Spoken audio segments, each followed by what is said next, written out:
भोजपुरी के दबंग स्टार खेसारी लाल यादव का आप लोगों के बीच में एक लाजवाब सॉन्ग आ रहा है। जी हाँ दोस्तों, आपका स्वागत है बाबा खबरी पर। और ऐसे भोजपुरी अपडेट आपको यहाँ मिलते रहते हैं, तो चैनल को सब्सक्राइब जरूर कर लीजिएगा।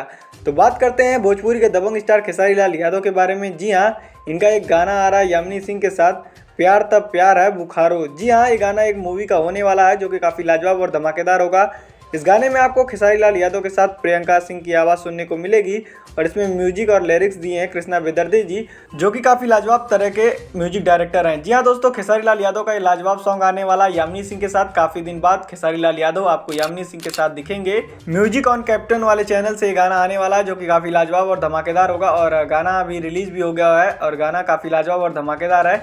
आप जब इस गाने को जाके सुनेंगे तो लगेगा हाँ भाई, किसी ने गाना गाया है। वैसे तो आपको पता है खेसारी लाल यादव काफ़ी मेहनत कर रहे हैं अपने गाने को लेके और बैक टू बैक प्रोजेक्ट उनका रिलीज हो रहा है। हालांकि मैं आपको बता दूं ये गाना किसी मूवी का होने वाला है, लेकिन आपकी जानकारी के लिए बता दूं ये डस्ट मूवी का गाना नहीं है। और डस्ट मूवी के गाने का भी पोस्टर रिलीज हो चुका है आप लोग के बीच में और 9 जनवरी को इसका गाना भी रिलीज हो जाएगा। और खेसारी लाल यादव काफ़ी मेहनत कर रहे हैं अपने प्रोजेक्ट को लेके और ये वाला गाना काफ़ी लाजवाब और धमाकेदार है। और काफ़ी टाइम बाद आपको यामिनी सिंह खेसारी लाल यादव के साथ देखने को मिलेंगी। आपको यामिनी सिंह की जोड़ी खेसारी लाल यादव के साथ कैसी लगती है हमें कमेंट बॉक्स में जरूर बताइएगा। और ऐसे भोजपुरी अपडेट जानने के लिए हमारे चैनल को लाइक शेयर सब्सक्राइब जरूर कर लीजिएगा।